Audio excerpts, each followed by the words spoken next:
Aveți și țigări? Cât ai slăbit? O să vă arăt ce cameră mișto am luat.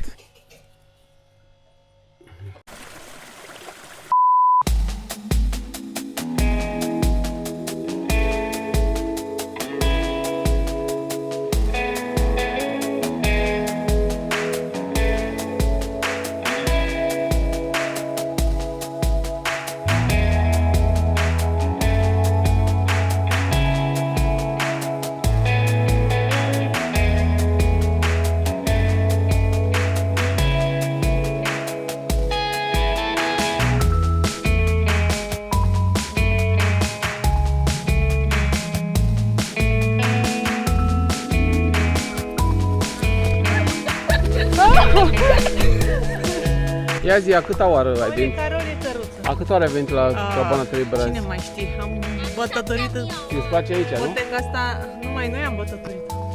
Chiar că zeci de ore am fost pe aici. Ce râzi?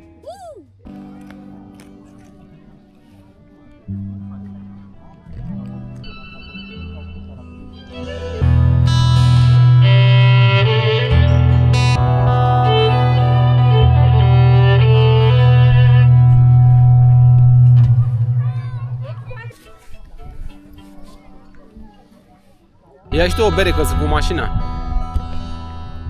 Doi să zicem?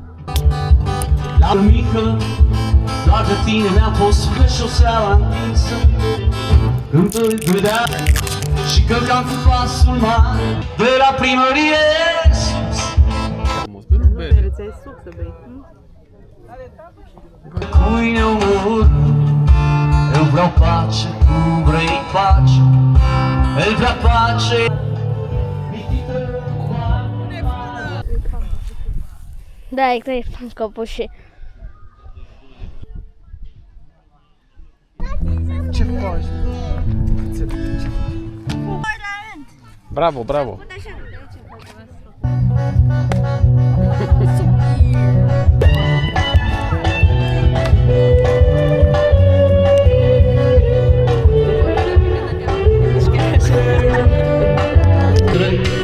Rămâi sănătoasă cu coadă, că mi-au geamantanul și plec. Frumos la Cabana Secuilor, venim aici de vreo 2-3 ori pe an. E foarte mișto peisajul, să mergi pe jos, am parcat mașina mai încolo și am luat-o pe jos. Pac, pac, cântă muzică, frumos, mici, bere, pepeni. Poiană frumos, mici, pepeni, struguri. Da, frumos, da. Parchezi mașina aici la pădure. Ți-a plăcut aici la Cabana Secuilor? Foarte mult, Ce da. ți-a plăcut cel mai mult? Formația. Formația, mai știi cum se cheamă? Cu focul viu, îi zice. Focul viu? Focul viu. Da, Caută pe YouTube să vezi ce melodie au, focul viu.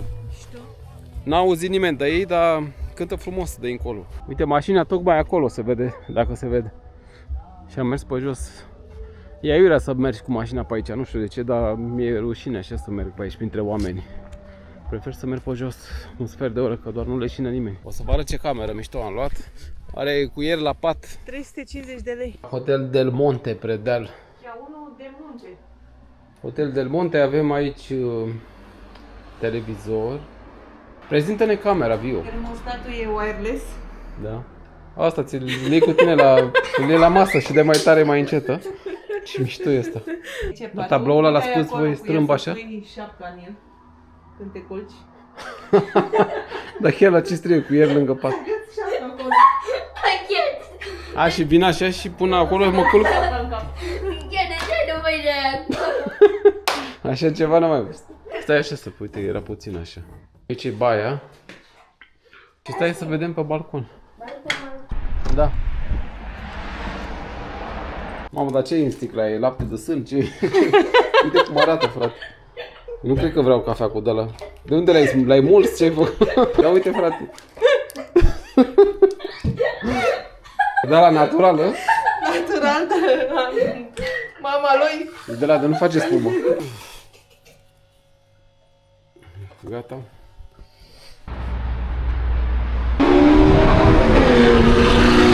Mai mult pârie decât merge. Nu e așa urâtă camera. Noaptea e frumos. Are câteva minusuri, dar acum ce vrei, mocangeală, aveam niște bani pe cardul ăla de vacanță și expira și am luat la nimerelă. E ok, mă, nu contează. Doar dorm o noapte, ce, doar nu. Dacă e, o facem cu ou așa, omletă și mănânci tu prima și stai 2 ore și pe mănânci eu. E în regulă? Da. Dacă leșini sau țiți bube ceva, nu mai mănânc. Am făcut noi 6 ore pe drum de la București, dar stăm și noi acum în aer curat ca să recuperăm fumul ăla de l-am respirat în 6 ore de ne-a intoxicat unul cu BMW-ul.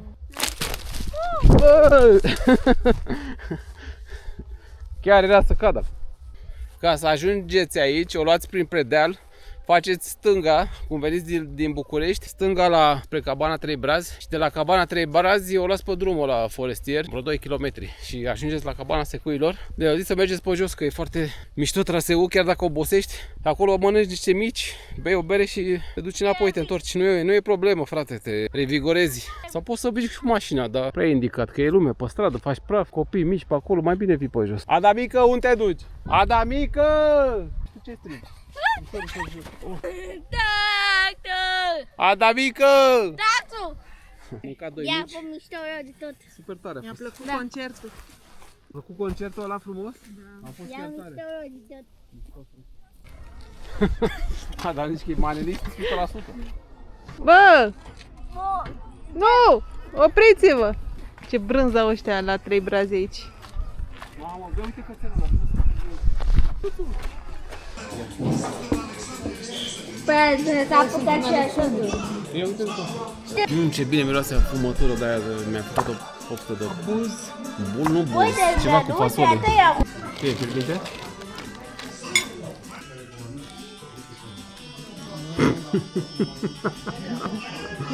Mă, dar lui Adam chiar stă bine. Îmi face manelist. Pe ce mă, asta e manea, asta e...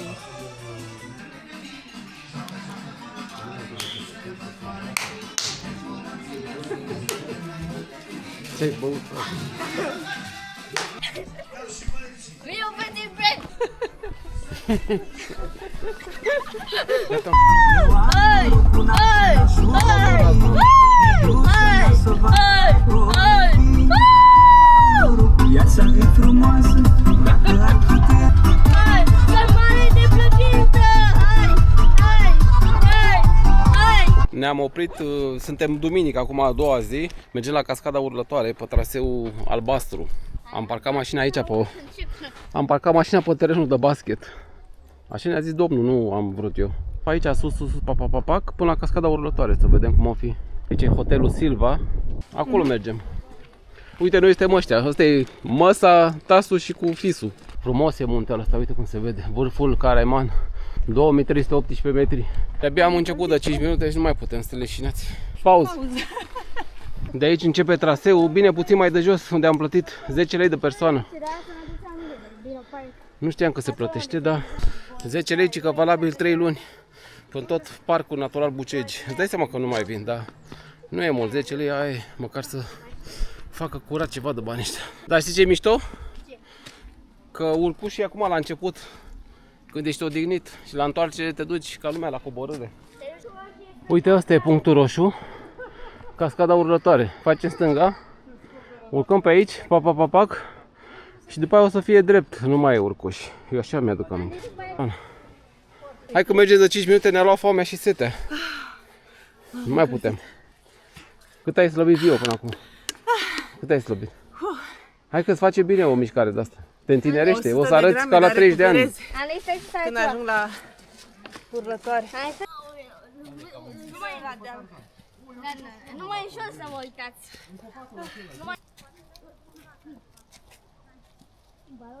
Lași camera, mergi, te întorci după aia. Tare, nu? Stă tare. Primul popas după un sfert de oră. Ne declarăm leșinați. Am urcat ceva, chiar dacă nu se vede pe cameră, dar e ceva de urcat. Diferență de nivel 300 de metri. Uite, ăsta e ultimul. Dacă n-ai antrenament, cam greu. N-ai tratament, e greu. Ești gata să continuăm traseul? Mai tânătă, bă. Fac un sandwich? Din ce? Din frunze? Chiar e frumos traseul ăsta, recomand tuturor să vină. E un traseu de dificultate scăzută. Bine, scrie ușor spre mediu. Uite, și cățelul face traseul. Unde să faci? Da, da, cățelul e 4x4. Uite ce frumos, uite cerul pe acolo albastru, ce frumos se vede.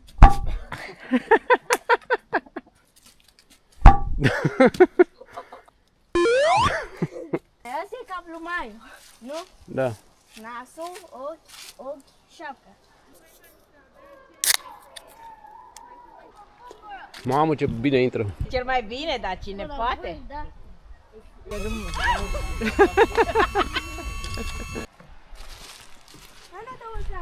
Nu se întâmplă nimic, stai liniștit. Azi unul odată. Dar tu, pe podul ăsta și mult. Nu, dacă mergeam toți trei odată. Țigări, bere și manele. Aici la cascada urlătoare. Bună ziua! Bună ziua, bine ați venit! Bună ziua! Aveți și țigări?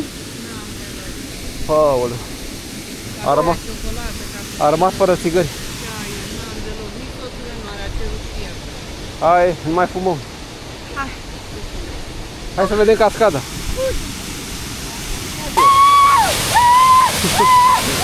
Liniște, mă!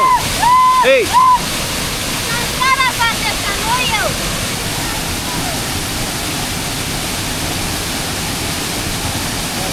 Lucrătorii.